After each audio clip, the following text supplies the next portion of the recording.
on Sky News Australia. This is the Rita Panahi Show. Good evening and welcome to the Rita Panahi Show. Coming up tonight, Brittany Higgins and Linda Reynolds set to go to trial after mediation talks failed. Niki Savva pens a vapid hit piece against Antic, and Senator Antic will join me to respond. A plot twist we didn't see coming with Scotland's Orwellian race hate laws.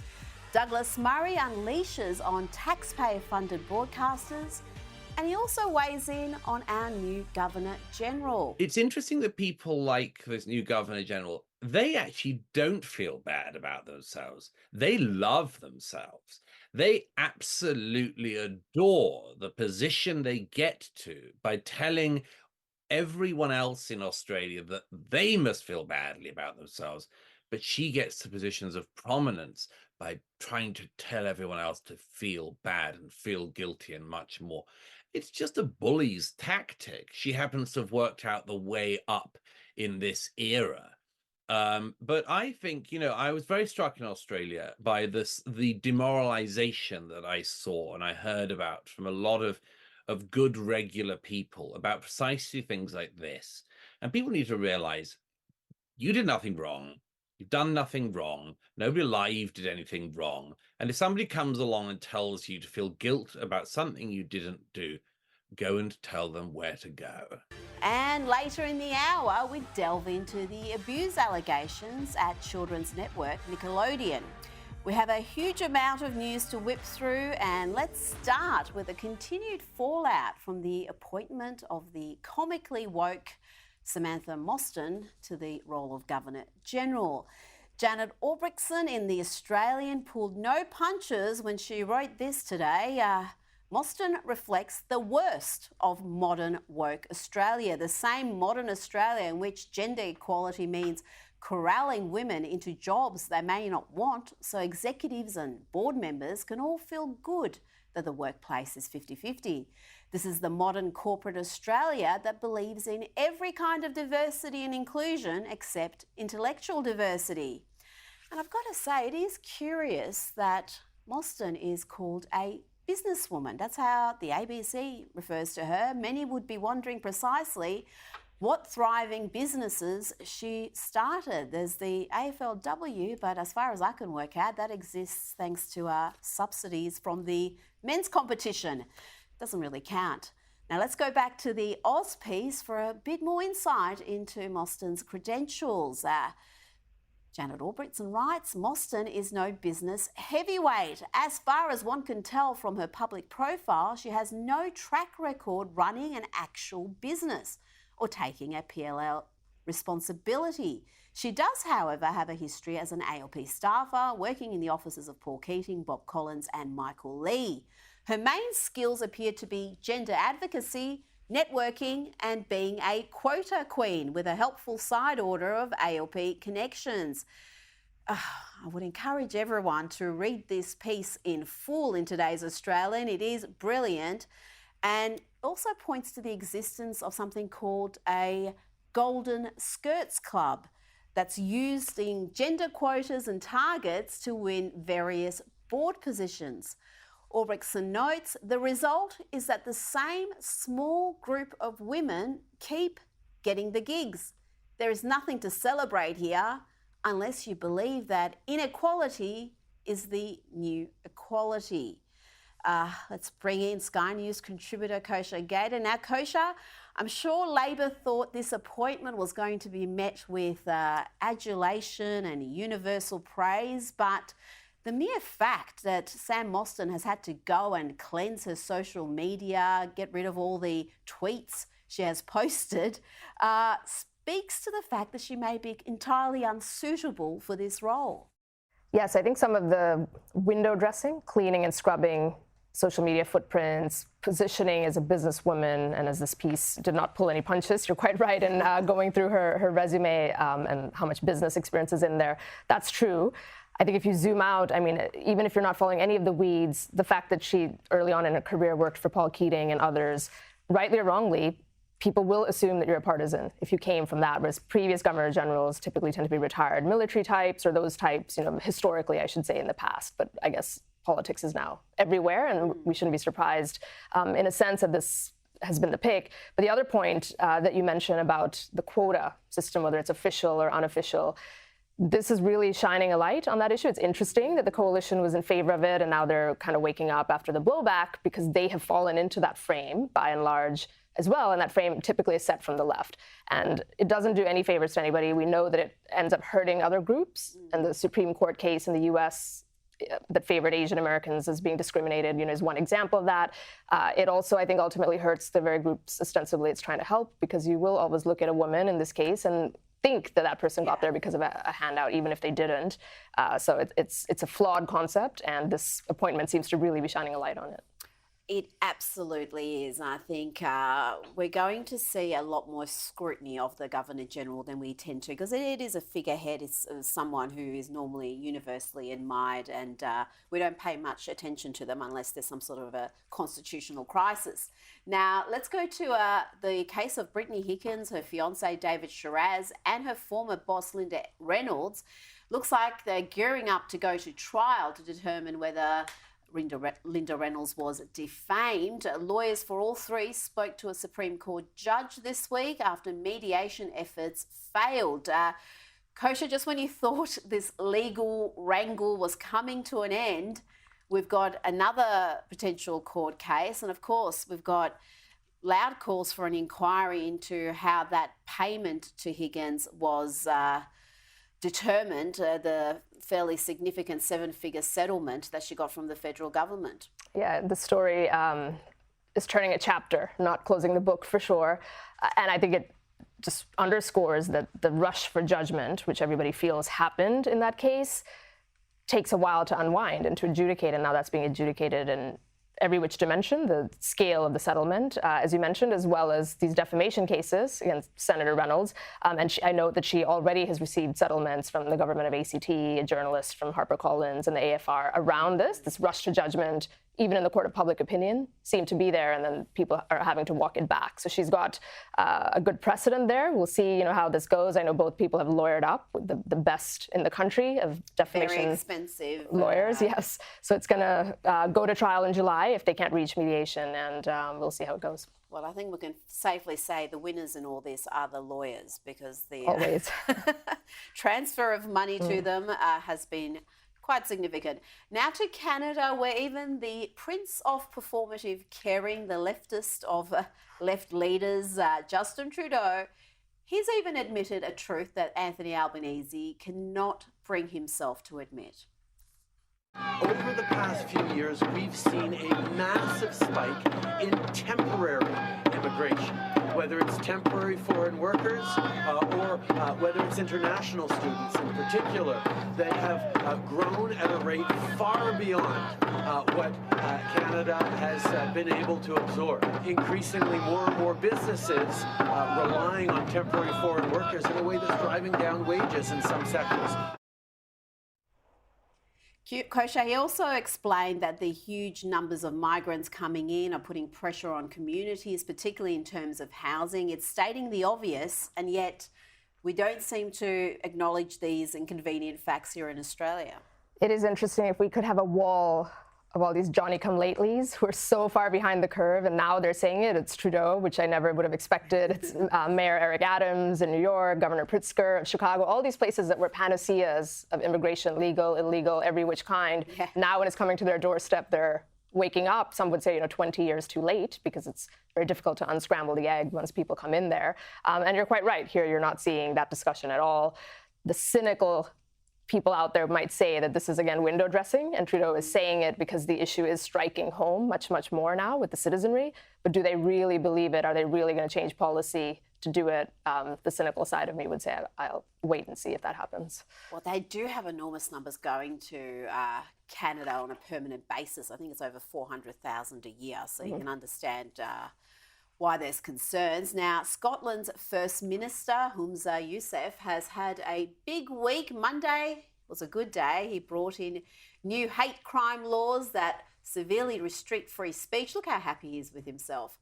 But plot twist, Yousaf is now sad because he's the most reported for committing hate crimes. Yes, those rants about white people have come back to haunt him. The most senior positions in Scotland are filled almost exclusively by those who are white.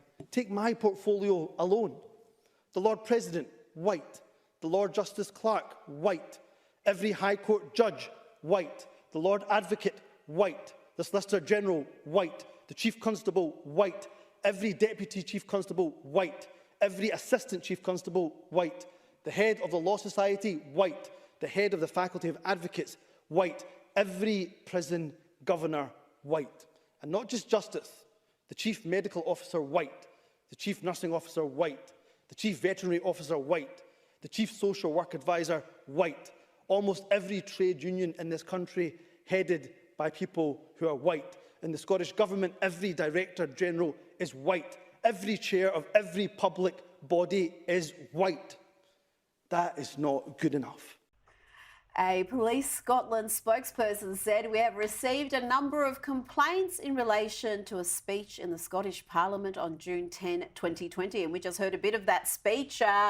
He's got himself into a world of trouble. And I think this is just delicious because these Orwellian types, these anti-free speech types, never think the laws that they implement will be used against them. But right now, that's precisely what's happening in Scotland." Such a great word, delicious. You know, we talk every week, it seems, that the battle of free speech is the battle of the century. And once in a while, that battlefield gives us a wink and a laugh. And I think that happened here with this.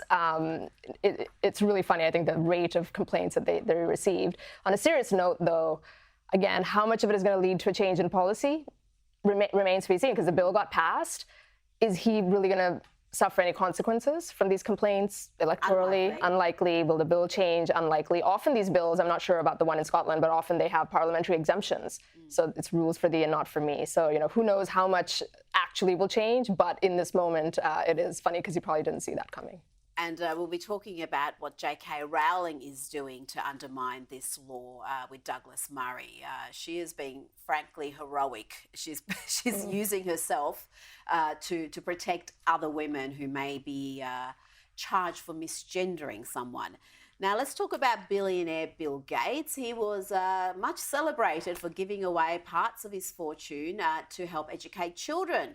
But what exactly is he teaching them? It appears his foundation funded a curriculum called A Pathway to Equitable Maths Instruction, which tells educators they have a central role in deconstructing racism and mathematics and dismantling white supremacy in maths classrooms by making visible the toxic characteristics of white supremacy culture with respect to maths. What?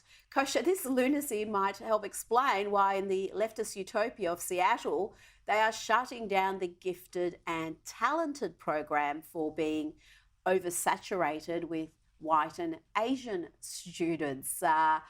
This bizarre notion that maths is, I don't know, some sort of a white supremacist pursuit seems particularly idiotic. If you look at, I don't know, any VCE results, the best results seem to be from your Asian students when it comes to maths. I know it's a bit of a generalisation, but it's that stereotype exists for a reason. It does exist for a reason. The thing with math is it is the most objective field, ultimately. It really is a universal language. It's the most objective metric. It doesn't mean that everybody has to be equally good at math, but it is the most objective arbiter of a certain level of IQ or way of navigating academics. And it's particularly disappointing, I think, coming from Bill Gates, because he is a poster child for somebody who was probably very good at math, very good at STEM, given his background in computer science and building Microsoft to what it is. So it feels a little bit disingenuous. Why they're going after it? Because it is objective. You can't rewrite it with your preferred narrative. It's a right and a wrong. There's not much grey area.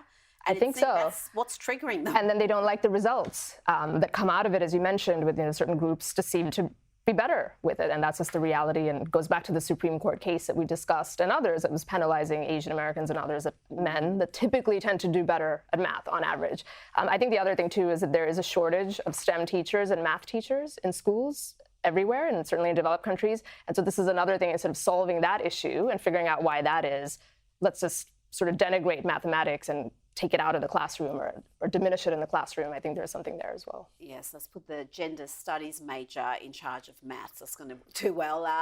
Now, let's go to the polls in the US. Donald Trump is leading Joe Biden in 6 of the 7 crucial swing states in the coming 2024 presidential election. In Pennsylvania, Nevada, Michigan, North Carolina, Arizona, and Georgia, he is out in front by margins of up to 6 points.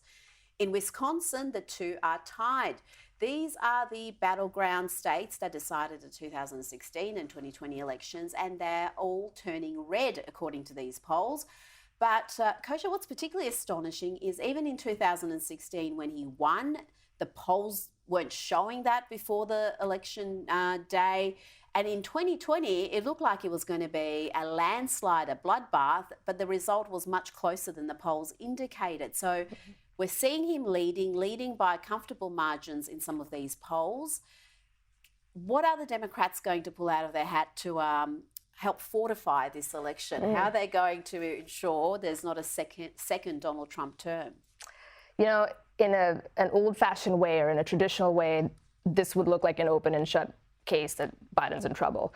If you look historically, since 1972, no president that had approval ratings below 45, he's been in the 30s, has ever won. Yeah. However, we're not in traditional times. I think that's a bygone era, unfortunately, and you've got all these twists and turns of lawfare against Trump.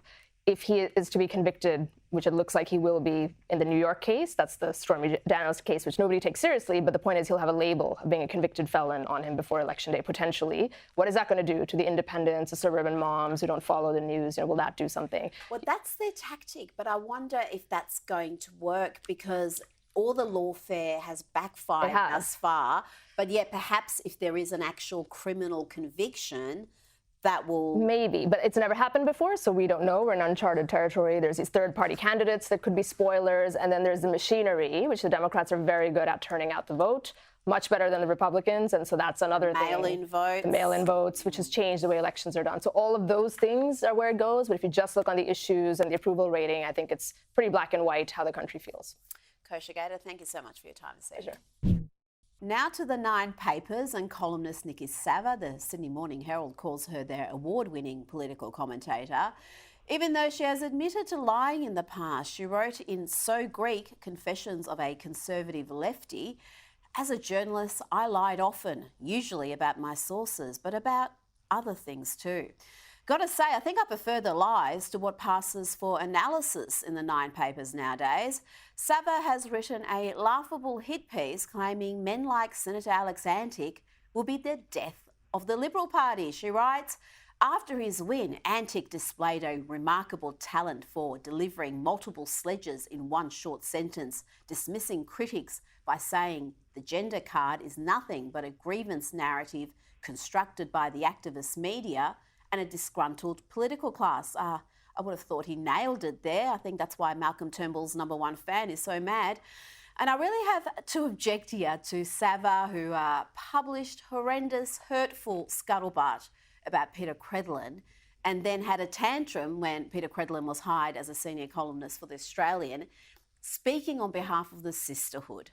Not only is her analysis vapid and wrong, but she has no credibility in my eyes to be a cheerleader for women in politics.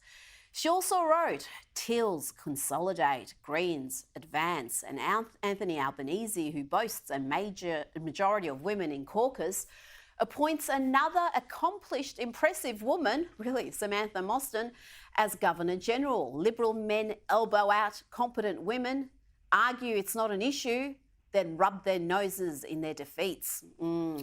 If the Liberals at the federal level want to become like the Victorian Liberals, that is unelectable, then they should listen to the likes of Niki Savva. If they want to stand for something, if they want to stand for mainstream Australian values and give the electorate a real choice at the ballot box, then they should look to strong candidates with principles and backbone.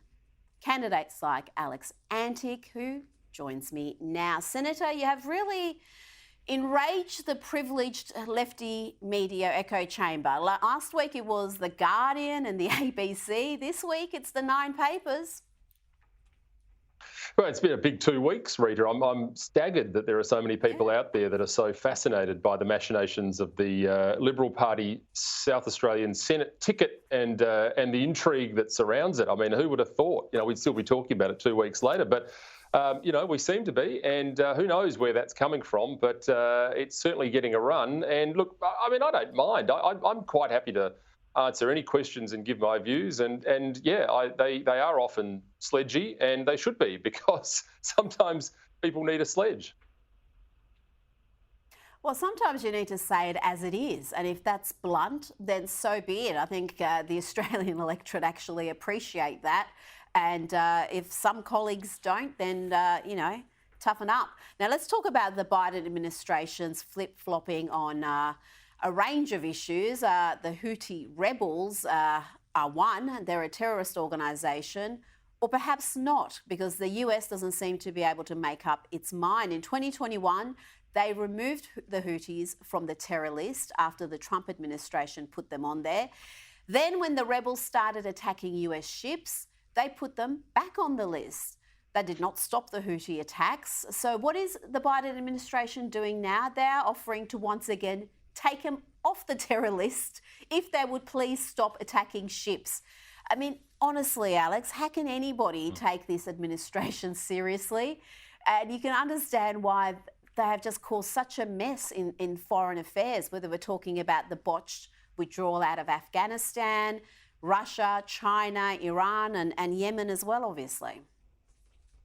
Yeah, I think the thing to note out of all of this is, frankly, none of this stuff was happening between the years of 2016 to 2020 during the Trump administration. I mean, whichever way you look at it, they were years of peace and prosperity. They were years where, despite all of the personal attacks and despite the constant distractions put up by the other side of Parliament, the other side of the Congress in the US, I should say, the Trump administration was able to almost achieve peace in the Middle East with the Abraham Accords. And now the world's back to this. This is just one of a litany of things that the Biden administration do that make you want to scratch your head, like the Trans Day of Awareness on the middle of Easter over the weekend. I don't know that anyone's pulling the strings over there in the Biden administration. It's chaotic, and I think it's a worry for the rest of the world, frankly. Now, before you go, if you could give us a 20 to 30 second response on your opinion on the new Governor-General. Well, look, I'm only looking at what I'm reading, and I would hope that anyone that's appointed as the Governor-General would be looking to do that job, in a very apolitical manner, and we would hope that that was the case. I'd say the same thing about anyone who was taking the job, I have to say, but one thing we say about Labor is, they certainly, when they get the opportunity, they make their appointments, and I think ultimately that's going to be a matter for the new Governor-General to show that the era of entering into the fray is perhaps behind her in this instance. Let's hope so. Let's hope so. Senator Alex Antic, thank you so much for your time this evening. And still to come, the brilliant Douglas Murray weighs in on the new Governor-General as well, and how the BBC are pursuing political advocacy at the expense of truth. That's after this.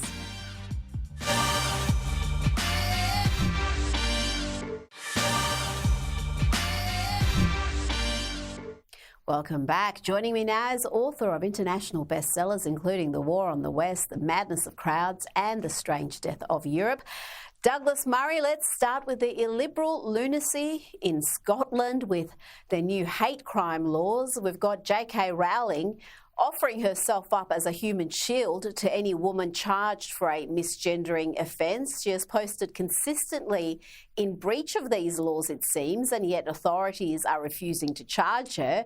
She has also said, if they go after any woman for simply calling a man, I'll repeat that woman's words and they can charge us both at once.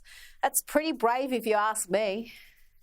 It's terrific. This is what leadership actually looks like, and you find it in surprising places. Sometimes I would never have thought 20 years ago that great leadership in our era would necessarily have been given by the author of the Harry Potter books, but J.K. Rowling has stepped up in a way that so few people have in our era. So many people just go along with whatever is demanded of them, say whatever they're told to say.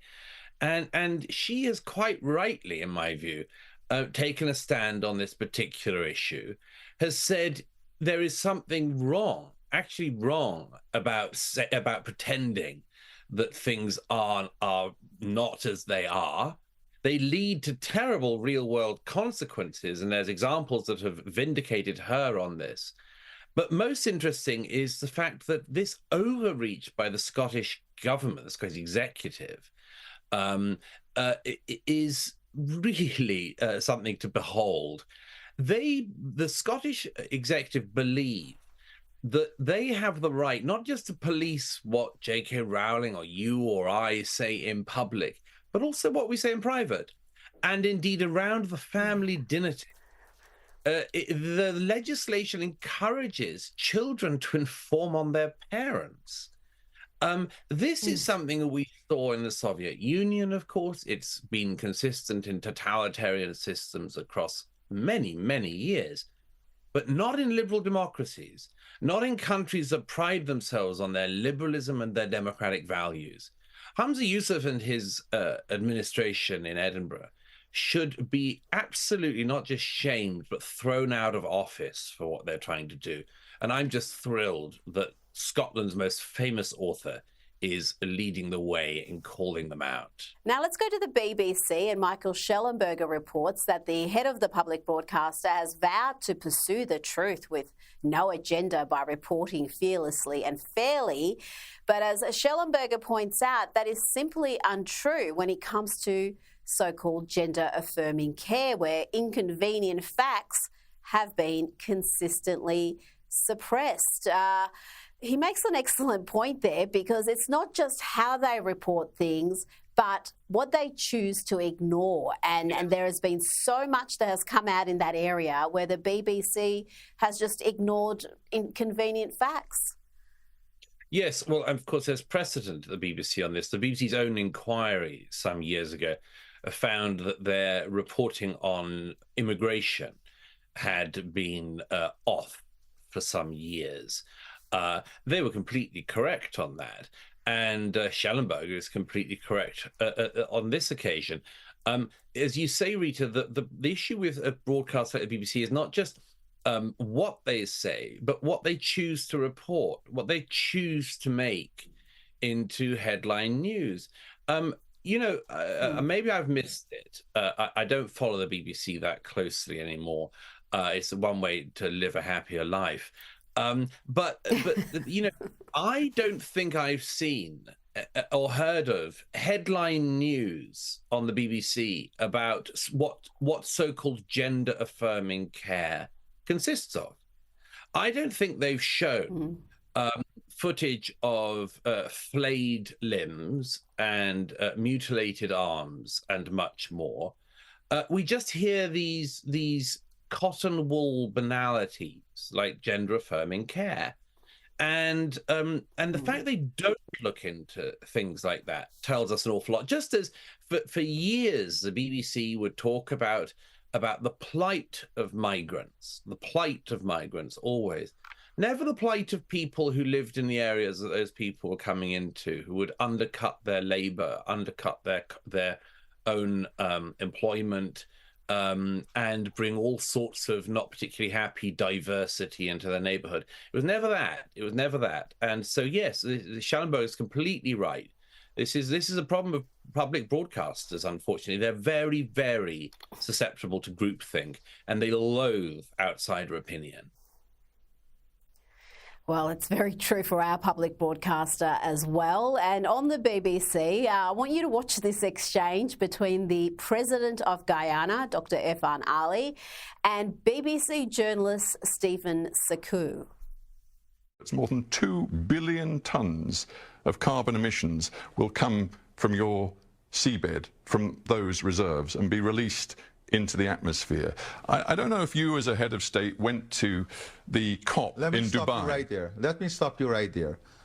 Do you know that Guyana has a forest forever that is the size of England and Scotland combined? a forest that stores 19.5 gigatons of carbon, a forest that we have kept alive, a forest that we have kept alive. Does that give you the right? Does that give you the right to release all of this carbon? Does that give you the right to lecture us on climate change? I am going to lecture you on climate change.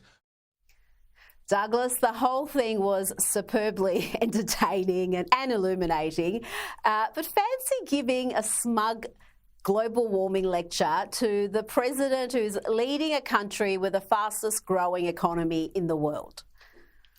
Yeah, I've been interviewed by Stephen Sackur in the past myself, and that's his manner. Is this endlessly tedious, aloof BBC sort of manner, and they sort of always think they're really doing brilliantly, guys like him at probing, and in actual fact, as on this occasion, they're actually very boring, and they're not getting to the facts at all.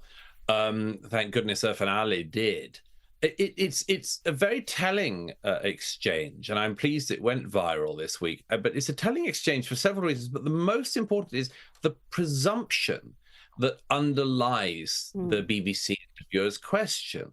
The presumption that we, with our COP climate summits, all know what's best, and that you have to just get on board with it.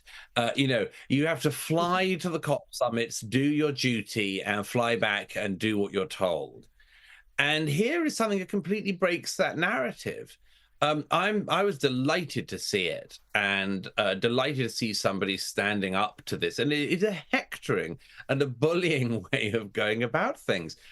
Maybe I always think that, you should go into any exchange on the presumption the person you're speaking with might have something to tell you.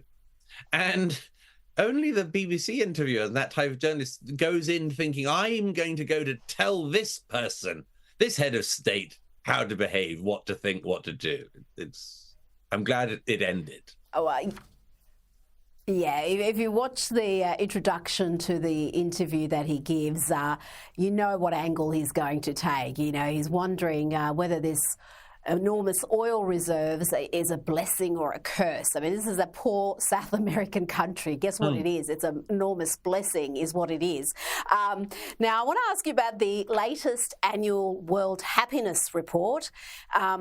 It was released recently, and for the first time, America fell out of the top 20, and this was all due to the unhappiness of young people. Those under 30 are miserable, it seems.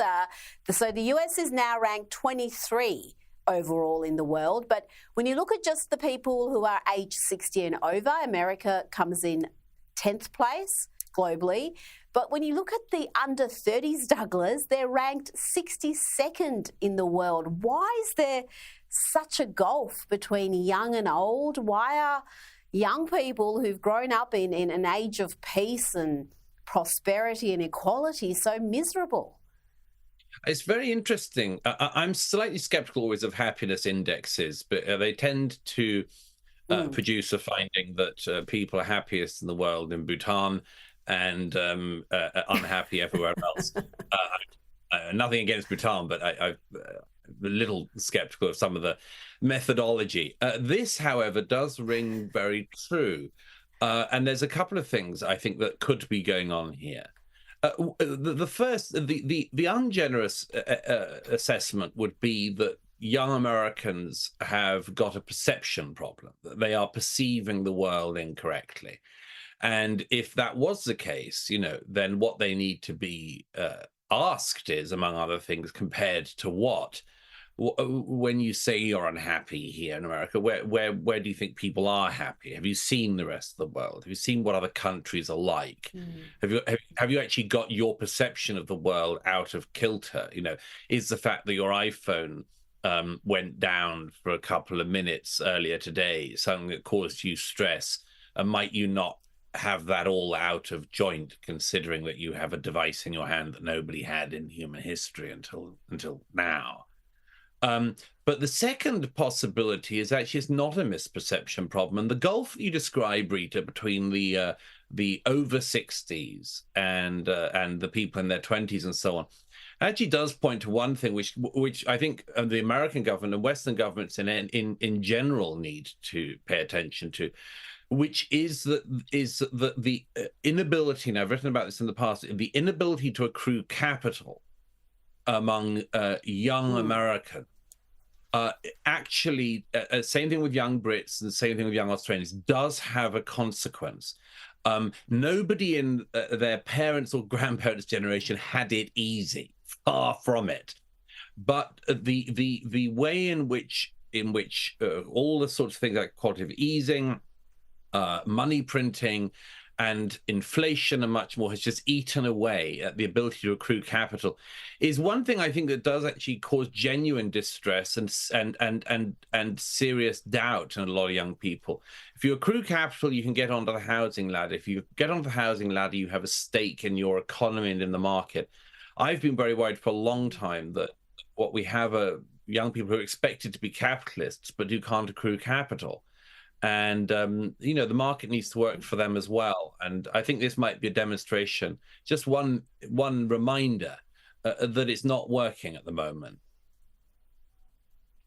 Now, before you go, you've just spent a couple of weeks in Australia. You no doubt would have picked up on the growing culture of self-loathing among the political left here, similar to the US and the UK.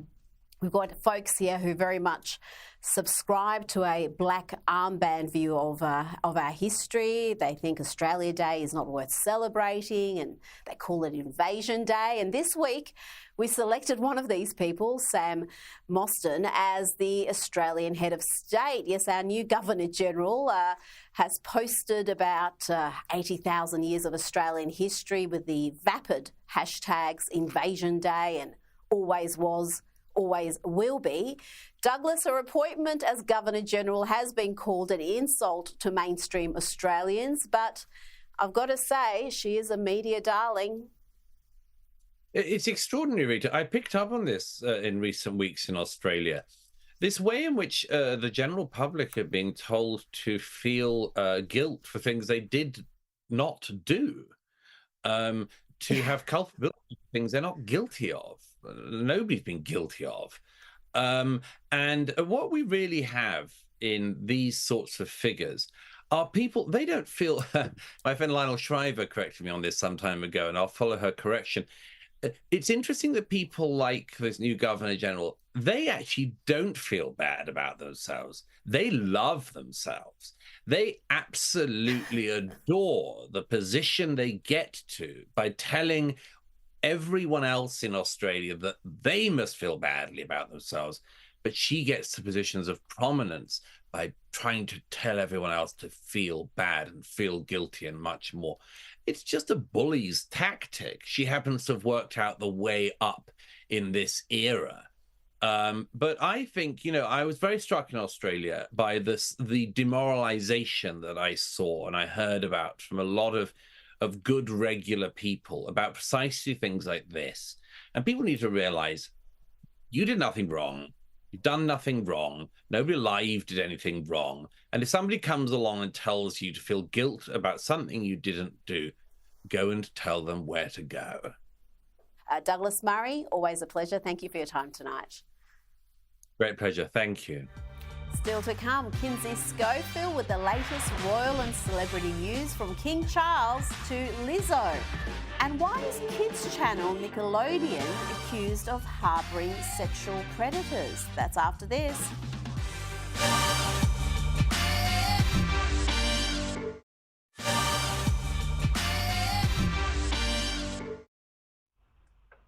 Welcome back. Attention-seeking pop star Lizzo has had a massive few days. She was the entertainment for the Democrats' big New York fundraiser with Barack Obama, Bill Clinton and Joe Biden.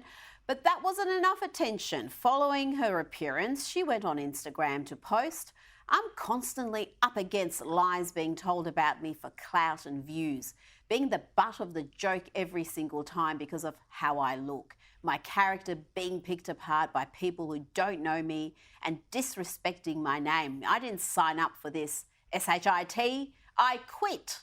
In capitals.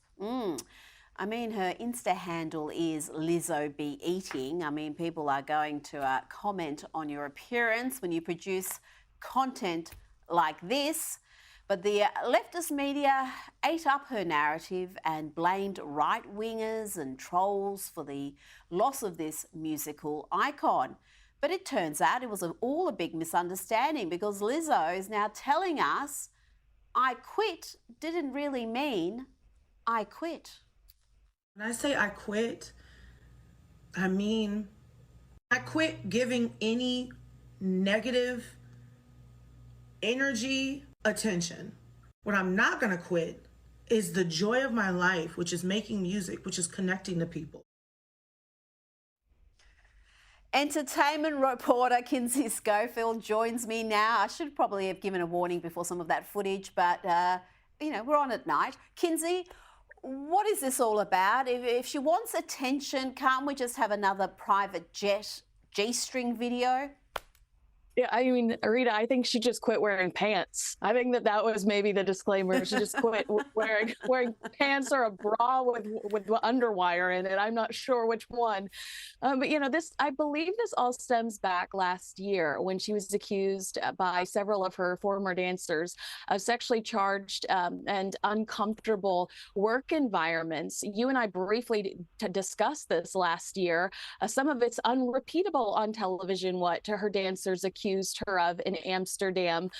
Also, she's accused of fat shaming and bullying. And after that performance for the Biden campaign, those accusers came out and called it shameful that she was in the position to perform for the Democrats when she was up against such serious allegations. So I think that is where some of this stems from. But again, I would just stress that this was one of those. How many times has Alec Baldwin quit Twitter? I mean, it just feels like when it comes to celebrities and when it comes to celebrities that tend to lean on the left, there are a lot of public displays of hissy fits on social media. There's a lot of quitting social media. I call them Twitter quitters. And then they come crawling right back because they need that attention. Well, yeah, I think you're right there. And it's remarkable that there's been very little blowback for the Democrats for having Lizzo perform at that event, because you could be sure if there was an entertainer who had all these allegations against them and Trump selected them to be the special performer, you would not hear the end of it. Now, let's talk about children's entertainment channel Nickelodeon. It's been under scrutiny after an explosive documentary exposed it as a predatory creep centre. Let's have a look at that doco. To hear that Brian Peck was a sexual predator, it made me wonder immediately about who was being hurt. Who it is, when it happened, where it happened, I have no idea. It wasn't dealing with anybody on the shows or anything, right? It was a child actor. On one of our shows? Yes.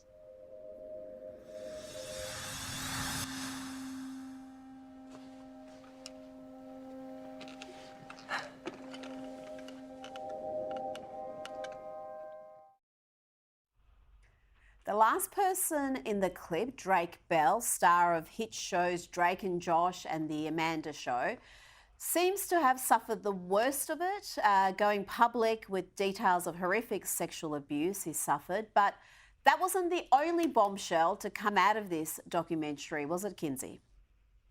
No, this is an incredible documentary by ID, the ID channel. We didn't hear from Amanda Bynes herself, but we learned a lot about Dan Schneider. And there were a lot of scenes with Amanda and Dan. For instance, there's one where they're both in a hot tub, which is very bizarre. But they document a lot of emotional abuse on set and a lot of really inappropriate and vulgar content that went out on the air that no one flagged. And as a child, I remember watching watching Ariana Grande with her feet in her mouth. You know, I remember seeing those things and it just not connecting that what they were trying to say or how gross and creepy it was. But it, you know, they show you how there was a lot of adult content being generated on Nickelodeon, kind of for this person, Dan Schneider's personal pleasure, and how today, if you look back on it, you realize that it you know, it bred a really unhealthy, toxic environment that allowed people like Brian Peck to prey on people like Drake Bell. Yes, and some of those child stars are not doing well at all. So you can understand why, given the environments they were growing up in.